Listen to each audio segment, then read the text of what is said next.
Trevor Jackson Podcast. You know, I don't talk about Tupac too much on my platform, but I feel as if I need to more often because he has played a pivotal part in the culture. He deserves his flowers. He did things that will never be done again. He's talked about every day in the culture. And I was just scrolling around looking at different websites. My favorite website when I want to indulge in hip hop activities is Hip Hop DX. And this was on their platform also. But I'm going to read this suit from blackenterprise.com. This is according to blackenterprise.com. Let me read this to y'all because this is interesting, man. So, Dr. Khalid Muhammad's estate is suing over unauthorized use of a speech in a Tupac Shakur song. The state of Dr. Khalid Muhammad has filed a suit against Tupac, stating that the Brooklyn born artist lifted a political speech from Muhammad when it was featured on Tupac's White Man's World. All Hip Hop reports. Muhammad's estates claim no permission was sought for the speech to be used on the 1996 track that appeared on the Don Killuminati The 7-Day Theory as Tupac's alter ego Machiavelli. The suit also named Suge Knight, Interscope Records, Death Row Records, Universal's publishing arm, and the producer of the song Darryl Big D Harper as co-defendants. The lawsuit claims Shakur, who died on September 1996 at the age of 25, used a 7-line excerpt from a speech given Muhammad's during 1993 Black Holocaust Nationhood Conference. I need to listen to that speech. If anybody know where I can find that speech, send it to me. Put a link to it in the comment section or whatever, man, because I really want to hear that speech. I'm not that familiar with his work, and I want to learn, man, but let me keep reading. His presence on White Man's World reinforces Tupac's role as not just an artist, but as a voice for black empowerment and resistance against oppression at a time when hip hop was a leading force in shaping political discourse among black youth. Dr. Khalid's inclusion gave White Man's World an undeniable authenticity, elevating it beyond music into a revolutionary message against racial injustice. The lawyer for Dr. Muhammad's estate, Malik Z. Shabazz, said the estate claims that neither Tupac nor any of the aforementioned names above either requested a license, gave credit, or compensated them for the copyrighted works. The estate stated that the party should have known the speech was protected work, as access to public records showed it as such. Muhammad's estate is requesting at least $5 million and a permanent injunction to block further exploitation of Muhammad's voice, as well as attorney fees and the impoundment of infringement materials. Okay. Muhammad, the former Nation of Islam official, died in 2001. He was 53 years old. So, to me, what's interesting about that, we're going to play the record also because I want to hear it. I thought that was Louis Farrakhan's voice. First of all, I thought that was Louis Farrakhan's voice. I didn't know that was Khalid Muhammad. Or if it was a speech at a conference that he was throwing and Dr. Farrakhan was there, and because he got the audio copyrighted under his name because it was his speech, is his estate allowed to sue Tupac's estate? Now, what's crazy about this, what I want to talk about, is a multitude of things. But business is business. Business is business. Right now, I've been continuously talking about black people need to unify and not be separated or whatever, though. But business is business. Looking at this is two brothers that's not here no more. And the people that's over their estate is black people. And I think that, I don't know who's over Tupac estate, but it looked like some LGBTQ type stuff, man, because they selling LGBTQ t-shirts of Tupac and all type of stuff. Who is over Tupac Shakur estate doing this blasphemous stuff that they doing? Now, another thing that's crazy about this also is that, I've been creating content for a long time, and this makes me aware of something. Uh, Everything that you do, everything that you say needs to be legalized and copyrighted because it's uniquely yours. And if somebody uses it, you can use it against them in a court of law. If somebody makes millions of dollars off of it, you can use it against them and be able to make a financial gain off of it. Now, not saying that that's law. You got to obey the rules if you're in the United States of America. And it ain't like I condone it or I wish brothers would be suing each other but for their creativity and letting them use it to be able to further the message. But business is business. Now, I've had a couple of brothers use my songs for movies, and they got that copyright strike, and they hit me. Trail, man, I uploaded it to such and such. I did this and that. Why I get a copyright strike, man? I ain't got nothing to do with it. It's published. It's legal.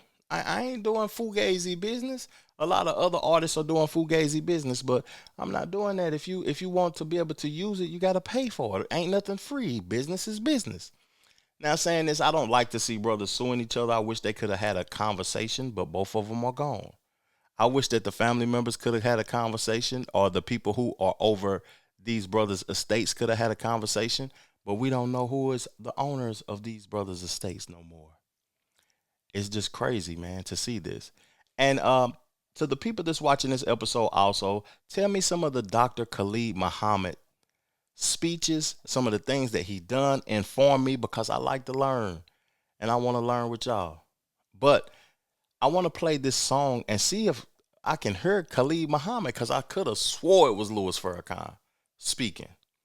We're going to listen to the record. We're going to chop it up about the record. We're going to review the record because I ain't heard it probably since 2001, 2002. This was a powerful record in my life and in my time growing up as a young boy in the 90s, in my teenage years, in my early 20s. This song, White Man's World. Let's get right on into the record. Real talk, man. Busting your fist against a stone wall, you're not using your brain. That's what the white man wants you to do. Look at you. What makes you ashamed of being black? Nobody even know how hard it is. Being a woman, a black woman at that. In this white man's world, sometimes we overlook the fact that we can ride hard now since we don't be knowing the pain we be causing. This white man's world. I ain't saying I'm innocent in all this. I'm just saying this song's for y'all. For all those times that I mess up or we mess up. Dear sister, got me twisted up in prison, I miss you. Crying, looking at my nieces and my nephew's picture. They say don't let this cool world get you. Kinda suspicious, swearing one day you might leave me for somebody that's richer. Twist the cap off the bottom, I take a sip and see tomorrow. Gotta make it if I have to beg a bottle. Reading love letters late night, locked down and quiet. If brothers don't receive they mail, best believe we ride. Eating Jack Mac, staring at the walls of silence inside this cage where they captured all my rage and violence. In time I learned a few lessons, never fall for riches. Apologies to my true sisters, far from bitches. Help me raise my black nation, reparations are due. It's true, caught up in this world, I took advantage of you. Tell the babies how I love them, precious boys and girls, born black in this white man's world. And all I heard was I got to stop it for a minute because he mentioned reparations are due in this white man's world. And we in 2025 talking about reparations and repairs and still haven't got it because of the things that was done to the black people on this planet. The white man's world. I'm not a racist individual. Growing up in Tennessee, I had to be around a multitude of white people, though. But, I would ask those white folks, like, what has been done that you agree with that has helped black people thrive and become thriving a thriving community and society. All of those years of slavery and hard work and promises and stuff to help black people in this country. It's crazy to listen to this record now, probably 25 years later since the last time I heard it, and these things are still relevant. Let's get into the second verse, man. Real talk. Being black, this white man's world. All my little blacks. Born black in this white man's world. No matter how far I'll find, to let you know that you're not alone. Being born with less, I must confess, only adds on to the stress. 2 gunshots to my homie's head, died in his vest. Shot him to death and left him bleeding for his family to see. I pass his casket, gently ask him, is there heaven for G? My homeboy's doing life, his baby mama be stressing, shedding tears when her son finally asked that question. Where my daddy at? Mama, why we live so poor? Why you crying? Heard you late night to my bedroom door. Nephew, you love me, mama, why they keep on calling me nigga? Get my weight up with my hate and pay him back when I'm bigger. And still thugging in his jail cell, missing my block. Hearing brothers screaming all night, wishing they stop. Proud to be black, but why we act like we don't love ourselves? Don't look around, just suck, check yourselves. Know what it means to be black, whether a man or girl, we still struggling in this white man's world. We must fight for brotherhood. We must fight for brotherhood. We must fight for brother Michelle McKee. We must fight for brother Geronimo Pratt. We must fight for broken lords, Kofi. We must fight for the countless political prisoners. That definitely wasn't Minister Louis Farrakhan. Even though I don't know who that was until today. That's Dr. Khalid Muhammad. Man, business is business. That's all I can say about that. You know, at least he set his people up to be able to sue, to be able to obtain finances. I just wish that we wouldn't be suing each other. I wish, like the lyric said in the Tupac song, why we don't act like we don't love ourselves. Because when you harm a person that's of your race, you harm a person that's in your neighborhood and community, and you trying to come up, but you hindering other people to be able to come up. You hurting people. You're selling drugs to your own kind. You don't love yourself, dog. And I wish I would have known that when I was younger, and I wish I would have been able to speak the way that I'm capable of today. It's just that my fault, y'all, the pollen, something serious out here in these streets. It's just that Pac he was dead when this dropped also. He had to be 24 when he was recording these records, thinking like this about his race of people. You know, I didn't hear too many people at that age speaking like this. He was so ahead of his time. He was so well versed and so smart that it's interesting to hear these things still going on today that he was talking about in 95. Why are we harming ourselves? Police yourself. Protect yourself. You know, police yourself so the white man don't have to.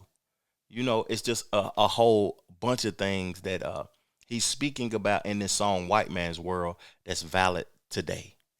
Let's keep the record going, man. Change, choose a new direction, and a blink of an eye. My time away just made perfection. Cause I think I die. Not going far, why should I care? Like we holding on to lost love that's no longer there. Can you please help me? God bless me, please keep my seeds healthy. Making all my enemies bleed while my G's wealthy. Hoping they bury me with ammunition, weed and shells. Just in case they trip in heaven, ain't no G's in hell. Sister, sorry for the pain that I caused your heart. I know I'll change if you help me, but don't fall apart. Rest in peace to Latasha, Lil Yummy and Kato. Too much for this cold war attempt, ended up being fatal. Every woman in America, especially black, bear with me, can't you see that we under attack? I never meant to cause drama to my sister and mama, but when we make it through better times in this white man's world. You're out of touch with reality. A few of you in a few smoke-filled rooms calling that the mainstream, while the masses of the people, white and black, red, yellow, and brown, poor and vulnerable, are suffering in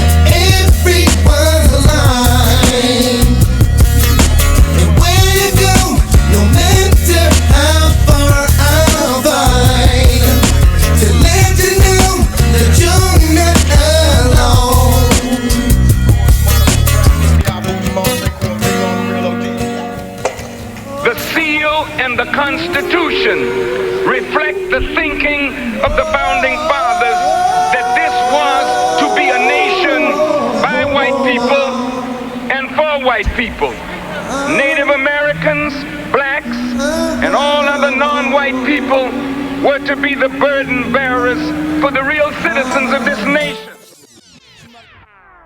I ain't gonna play the record Jay-Z stole me and my girlfriend, man. That was a flawless album. That's my second favorite Tupac album after Me Against the World. But one thing I want to say before I get up off of this thing is that I don't like seeing the us as people sue each other. And I could be due for a lawsuit, man, because I've used people's voices on records. I've used Pimp C speaking on out in the streets from a YouTube clip and put it at the end or the beginning of a record. It's just that I don't like seeing our people, sue each other. And is it our people, though? Because these brothers are dead and gone. And before I close out, what happened to hip-hop where it was a message to it?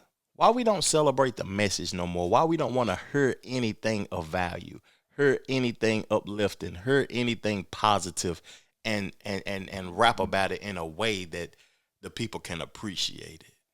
Real talk, man. I'm off of this thing, though, man. I appreciate y'all for tuning in. I appreciate y'all for supporting my channel. Make sure you subscribe to the channel. Make sure you hit the like button to help us get into the algorithm and leave a comment. I'm going to be in that comment section chopping it up with y'all. What's y'all thoughts about this, though, man? Real talk. I'm about this thing. Peace, love, plenty, abundance. Make sure you go get you some money. And I'm gone. Chill.